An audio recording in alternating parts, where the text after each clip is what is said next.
Il y a 3 erreurs que je vois beaucoup trop de monde faire dans The First Descendant. Et je vous le dis, ça va pas plaire à tout le monde. La première, c'est d'acheter n'importe quoi dans le cash shop. Alors, tout le monde fait ce qu'il veut de son argent. Moi, le premier, j'ai acheté Gley Ultime, alors que les persos ultimes, c'est vraiment pas du tout rentable à acheter. Ça coûte hyper cher, c'est 50 € le perso. Il y a encore une autre chose qui est vraiment, mais le pire à acheter dans le cash shop. Au début, je m'en suis même pas rendu compte, parce qu'en fait, c'est dans les matériaux de soutien. Et en fait, il faut descendre pour voir les choses apparaître. Je parle bien de l'activateur énergétique et du catalyseur. Le catalyseur, franchement, on peut tous le crafter hyper facilement dans le jeu parce que ça se drop à un taux à 20% généralement. Et les ressources sont pas hyper relous à farmer. Mais alors l'activateur énergétique, c'est vraiment le pire. Alors oui, ok, le schéma d'activateur se drop à 3 ou 6% généralement. Et je peux comprendre qu'il y ait plein de gens qui targetent ça et qui l'aient jamais, ça peut rendre fou. Mais franchement, en fait, le meilleur moyen de farmer ce truc, c'est de ne pas le farmer. Faites sans, allez farmer des persos ultimes, allez farmer des armes, allez farmer ce que vous voulez. Mais en fait, c'est le genre de truc qui tombe quand on n'en a pas besoin. C'est le genre de truc qui tombe à un taux à 6% quand on a besoin du truc à 15 ou 20%. Genre t'es là, tu veux Valby à 32% ou alors VSA à 10, bah non, tu vas avoir le schéma d'activateur à 6% alors que tu le voulais pas. Et en fait c'est un peu une règle universelle si vous voulez, on a toujours ce qu'on veut pas. Donc ne farmez pas le schéma d'activateur, il tombera bien au bout d'un moment. Mais surtout ne l'achetez pas parce que 1200 calibres ça représente plus de 20 balles quoi, c'est vraiment de l'argent jeté par les fenêtres. La deuxième erreur à ne pas faire, et celle-là je sens que je vais pas me faire des amis dessus, c'est de vouloir se faire PL les boss. Alors en étant sur le Discord FR de The First Descendant, je vois souvent des messages passer pour des gens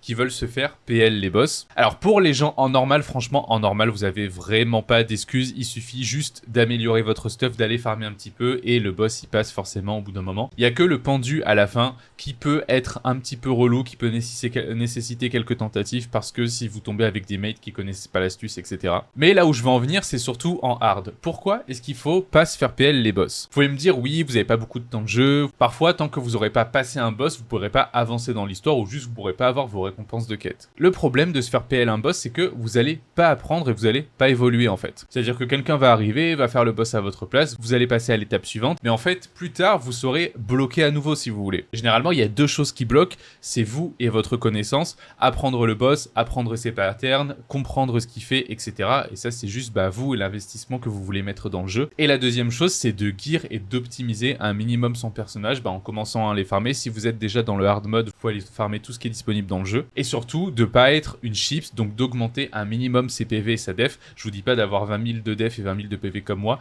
mais je pense que 10 à 15 000 de def, déjà, c'est bien pour commencer, et au moins 10 000 PV, c'est un bon minimum. Pour ça, il faut que vous alliez chercher des composants externes qui mettent de la PV max et de la def max. Et les deux modules prioritaires que vous devez avoir, c'est PV augmenté à fond, la def renforcée à fond, et un petit bonus que j'aime bien pour le PV, moi, c'est l'accélérateur de stimulation qui donne plus 234% de PV. La troisième erreur à ne surtout pas faire, et celle-là, elle va un petit peu en contradiction avec le reste, c'est de vouloir trop optimiser ce qu'on fait. Parce que on est un bon mois après la sortie du jeu, et je vois beaucoup de gens qui ont déjà 200, 300, 400 heures de jeu, et qui en fait ont séché le jeu depuis la sortie, et qui ont essayé de faire tous les trucs les plus optimisés, comme par exemple aller farmer, vous vous souvenez, la Valby Run qui consistait à tourner autour d'un avant-poste pendant des heures, ou à juste aller farmer la même mission pendant des heures et des heures. Et oui, c'est tentant de toujours faire les missions les plus rentables pour farmer, mais il faut aussi prendre en compte la notion de fun. Par exemple, moi je sais que ça me gonfle clairement, je sais qu'il y a des missions qui sont hyper rentables pour aller farmer, etc. Comme par exemple, je crois la zone abandonnée, non, la raffinerie abandonnée, voilà, je sais qu'il y a plein de missions comme ça qui sont hyper rentables à aller faire en boucle pour farmer, etc. Mais moi franchement, ça me gonfle d'enchaîner les missions en boucle. Donc quand j'ai besoin d'XP et de me faire un peu le gold, je préfère 15 fois aller faire des opérations spéciales. Je trouve que c'est beaucoup plus chill et c'est beaucoup plus sympa à faire en fait que juste tourner en boucle dans une mission quoi. Pareil pour l'optimisation de vos persos, c'est pas parce que vous voyez des builds OP, S tier de la mort qui tue par vos autres youtubeurs préférés que vous devez à tout prix le repos dur.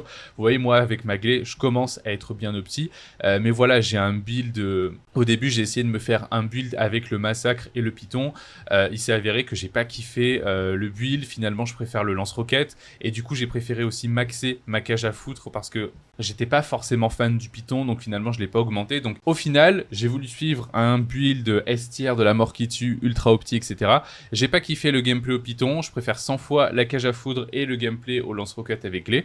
Donc du coup, je suis pas parti dessus, et c'est pas pour autant que j'ai pas réussi à tomber quasiment tous les boss. Jouez ce qui vous plaît et pas forcément ce qui est méta. De toute façon, pour le moment, dans le jeu, il y a rien qui vous bloque. Vous pouvez même aller faire le dernier boss si vous voulez, sans avoir un build S-tier tant que vous avez votre perso amélioré un minimum. La quatrième erreur bonus, et je dirais ça la plus importante, c'est de pas être abonné à cette chaîne en fait pour suivre les dernières actus et des conseils sur The First Descendant. Dites-moi ce que vous en pensez dans les commentaires, je vous dis à bientôt, ciao ciao.